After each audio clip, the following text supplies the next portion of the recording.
செல்வா, இந்த மேஜிக்காரன் என்ன ரொம்ப டிஸ்டர்ப் பண்றா செல்வா. என்ன பண்ணா? என்ன பண்ணானா? கொஞ்ச நேரத்துக்கு முன்னாடி என்ன கோட்டு போட்ட பரமசிவன் ஆயிட்டாப்பா. என்ன வளர்றீங்க? என்ன வளர்றது? நான் பேசுறது எதுவும் உனக்கு புரியலையா? சுத்தமா புரியல. ஐயோ, நாக்கையும் புரட்டி போட்டியாடா. செல்வா, போலீஸ் வேலை என்ன பாச்சு? Wait and see. Hello, city union bank. என்ன 2 lakhs? இல்ல சார், சாயங்காலம் வந்து வாங்கிக்கிறேன் சார். இப்ப டைம் இல்ல சார். அண்ணா, என்னப்பா? இங்க பாருங்க. இவ்வளவு ரூபா நான் பார்த்ததே இல்லையே. அட ஆமாப்பா, பார்டர் டாப் காயிலாங்கிற மாதிரி எப்ப பார்த்தாலும் ஒரு ரூம கசமுசன்னு வச்சிருப்பேன். இப்ப மாறி ஷோரூமா இருக்க. அதானே எனக்கும் புரியல. எனக்கு புரிஞ்சு போச்சு. ஒரு ரூமுக்குள்ள வந்தது ஒரு அருமையான ஃபிகர். எப்படி சொல்றீங்க? எல்லாம் ஒரு எக்ஸ்பீரியன்ஸ் தான். ஆம்பளை பசங்களால நிச்சயமா இப்படி ஒரு ரூம வச்சிருக்க முடியாது, பொம்பளைகளால தான் முடியும். அதுவும் உன்னை காதலிக்கிற ஒரு பொம்பளை. என்ன பொம்பளை எம்பளன்றீங்க? Sorry girl. அப்படியே பொண்ணா இருந்தா கூட என்ன காதலிக்கிறதுக்கு நான் யாருக்கும் அனுமதி கொடுக்கலையே. அனுமதியோட வந்தா அவ பொண்டாட்டி, அன்எக்ஸ்பெக்டடா வந்தா அவதான் காதலி. That is love. அப்ப பொண்ணு யாருன்னு?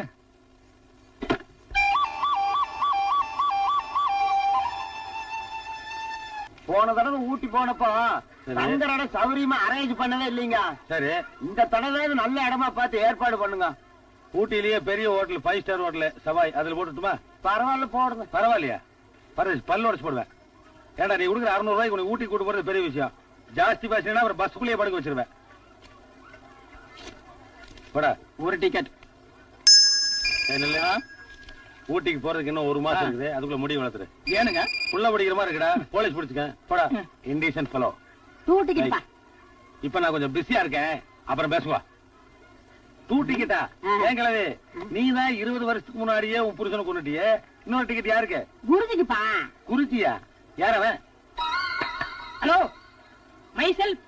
டேய், நீ குருஜியா? டேய் டேய், லேஸ் விட்டுறாதடா. இந்தாம்மா 2 டிக்கெட். தேங்க்ஸ்ப்பா. நெக்ஸ்ட். ஒரு 200 கொடுங்க. 200? எதுக்கு? இன்டர்வியூ போறேன், செலவுக்கு வேணும். இன்டர்வியூக்கா? இரும்பு மனசுப்பா உனக்கு. ஏற்கனவே 7-8 வேலை அவுட்டு. போலீஸ் வேலைக்கு போனேன், அதுவும் புட்டுக்குச்சு. இருந்தாலும் ராபர்ட் ப்ரூஸ் மாதிரி முயற்சியை விட மாட்டேங்கிறியா? என் பாலிசியே தனி. என்ன பாலிசி? பொண்ணு மிஸ் ஆயிட்டா உடனே இடிஞ்சு போய் உட்காந்துறதா? அடுத்தது ட்ரை பண்ண வேண்டியதானே? ட்ரை பண்ணுவேன், ஆனா அதுக்குள்ள வயசாயிருமே. அண்ணா, இறைவன் இருக்கிறான். எங்க? எது நடந்ததோ அது நன்றாகவே நடந்தது, எது நடக்கிறதோ அது நன்றாகவே நடக்கிறது. ஐயோ, எது நடக்குமோ. 200 போ. தேங்க்யூ. ஏப்பா, இன்டர்வியூக்கு போறதுக்கு 200 கடன் கேக்குறியா? ஊட்டிக்கு வெளியா? அதுக்கும் சேர்த்து நீங்களே போட்டுருங்க. நான் போட்டுக்கிறதா? ஏப்பா, இப்பதான் கிருஷ்ண மாதிரி பேச போனேன். அவருக்கும் சேர்த்து நான் தரேன். யார் இந்த ராத? பின்னாடி ஒப்பனிக்கிறேன். அவர் என்ன கவனிக்கிற நிலைமையில இல்ல. அம்மா, இவனுக்கெல்லாம் கடன் கொடுத்தா திரும்பியே வராதுமா. இது ஒண்ணும் கடன் இல்ல. எது நடக்கணுமோ அது நன்றாகவே நடக்கிறது.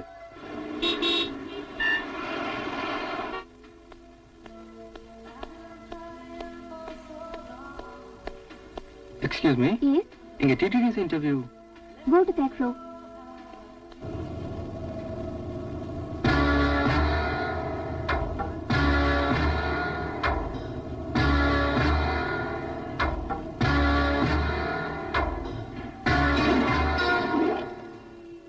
அப்பா வரேன் சார்.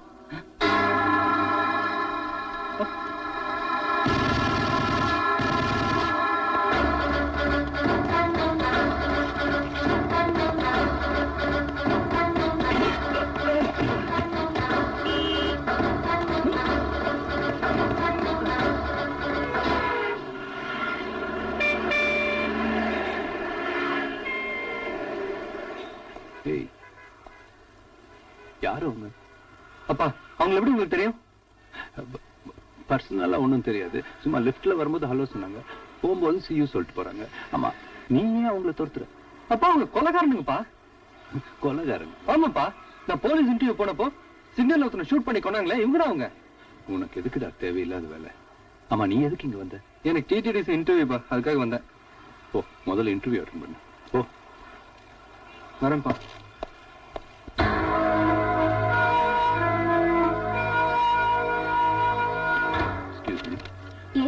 மேல டிடிடிசி இன்டர்வியூ நடக்குதுல்ல, கொஞ்சம் கனெக்ட் பண்ணு. பாய் ப்ளீஸ்.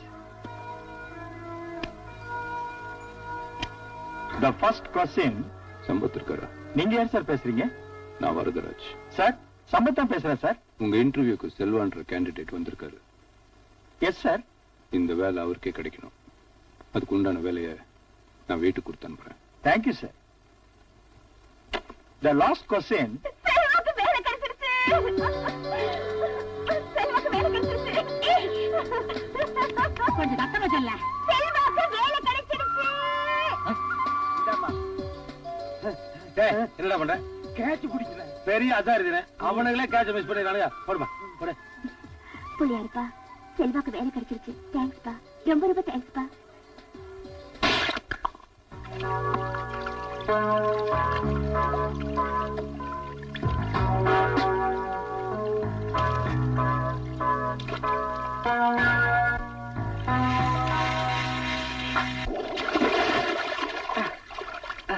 என்னப்பா ஷாக் ஆயிட்டீங்களா?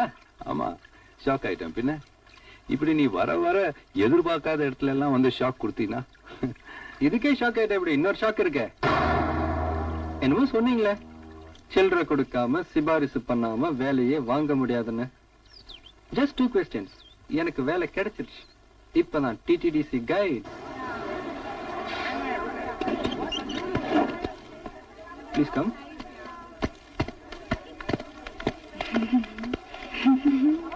These are all Pallava arts. They all have different styles. This elephant is made by a single rock. Wow, marvelous. Beautiful. Wonderful. Namaste. Namaskar. Selva, you're disturbing. Let us go and see separately. Okay, you can see and enjoy. I'll be waiting here. Thank you. Look over. Oh, what a beautiful statue. பாட்டு கேக்குறியா?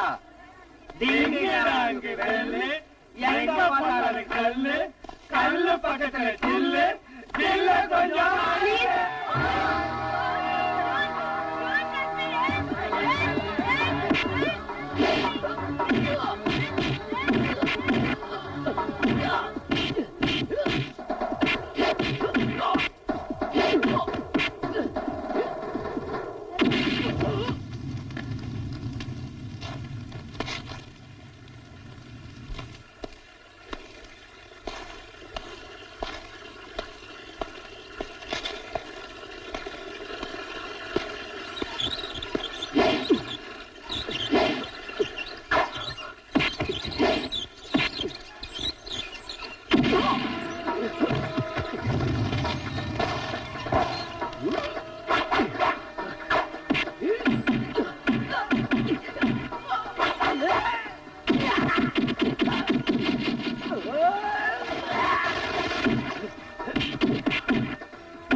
என்ன இது பப்ளிக்ல nuisance?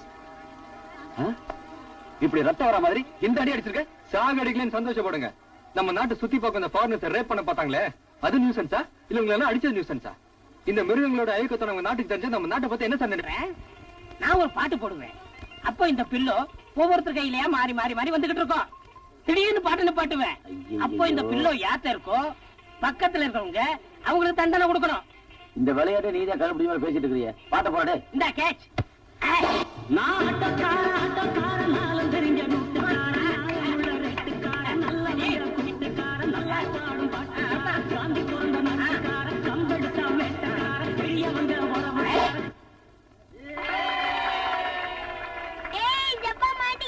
என்ன தண்டனை கொடுக்கலாம்? ஜனகன மனப்பாடு. என்ன செல்வா, விளையாட்டு இப்பதான் ஆரம்பிச்சிருக்கு. நீ ஜனகன படம் சொல்லி விளையாட்டை முடிச்சிருக்க போல இருக்கு. இல்லண்ணே, விளையாட்டுல கூட தேசபக்தி வளர்க்கலாம் அட தான். பாப்பா, சரிப்பா, ஒரு திருக்குறள் சொல்லி சொல்லி ஒண்ணு குடுறா. என்னது துப்பாக்கி துப்பிட்டான்? Okay next.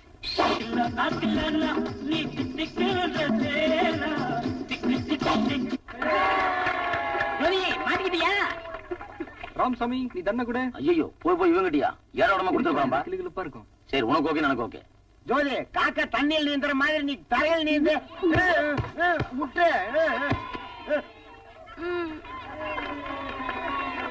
Okay next round. Rakkamma கைய தட்டு. அண்ணே, தண்டனை கொடுங்க. பாடி மாட்டினியா? உனக்கு ஏதோ வித்தியாசமா தண்ணி கொடுக்கணுமே. ஒரு 200 கொடு. எது? 200 கொடு. என்ன விளையாடுறீங்களா? ரெஃபரி இங்க பாருங்க, பணம் கேக்குறாரு. லஞ்சம் வாங்கினா நான் ஒரு இன்னும் தட்ட குத்திடுவேன். சரி விடுப்பா. அந்த கட்ட சிவத்து மேல உன கமல் மாதிரி கையை தூக்கி ஒத்த கால பாப்போம். என்ன என்ன கொஞ்சம் பார்த்து மாத்தி கொடுங்க அண்ணே. நான் என்ன கவுண்டர் மணி மாதிரி நிக்க சொன்னேன்? கமல் மாதிரி தான் நிக்க சொன்னேன். போய் நில்லு போ. தண்டனா எல்லாருக்கும் ஒண்ணுதான். கமான் கமான்யா. எவ்வளவு நேரம் நிக்கணும்னு சொல்லவே இல்லையா? தாடி சொல்ற வரைக்கும் நிக்கணும். பேசாம இரு.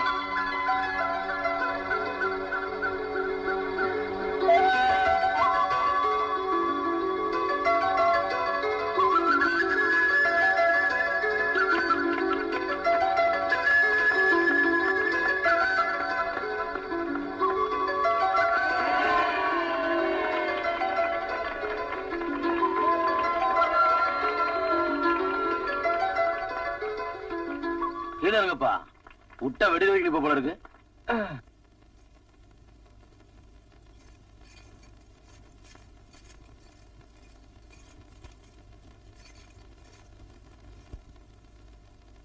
டேய் பாத்தியா, உன்னை என் வீட்டுக்குள்ளேயே கொண்டு வந்துட்டேன். நான் உனக்கு ஒரு ரகசியம் சொல்லட்டுமா? என் இதயம் இப்பவும் செல்வா செல்வான்னு துடிக்குது. ஓ இதயம்? வழக்கமா சென்ட்ரல்ல இருந்து எந்த மினிஸ்டர் வந்தாலும் நம்ம டிடிடி சார்பா மிஸ்டர் குப்தா தான் அட்டெண்ட் பண்ணுவார். Now he is on leave. So அவருக்கு பதிலா உங்களை appoint. Thank you sir, I'll do my best. Very good. Wish you all the best. Thank you sir.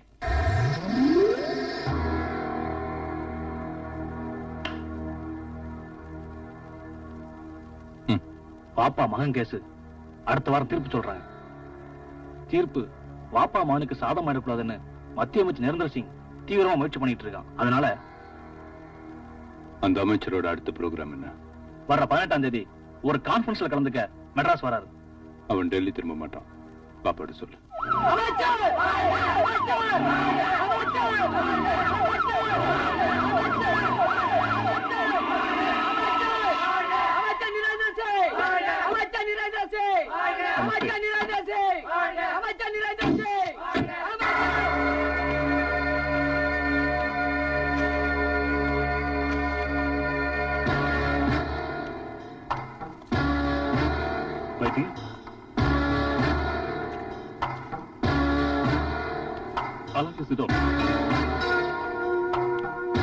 I welcome on behalf of our tourism department our Honorable Minister for State Tourism and Development, Ms. Narendra Singh.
தலைப்புச் செய்திகள்.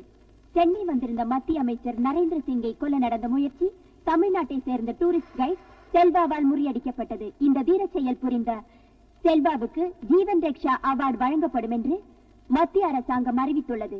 இது தவிர மாநில அரசாங்கம் சார்பில் தங்கப்பதக்கம் வழங்குவதாக முதலமைச்சர் அறிவித்துள்ளார். இதற்கான விழா வருகிற போலீஸ் ஆனா எதிரி ஆயிடுவான்னு கைடாக்குனீங்க. இப்ப காரியத்தை கெடுத்துட்டானே.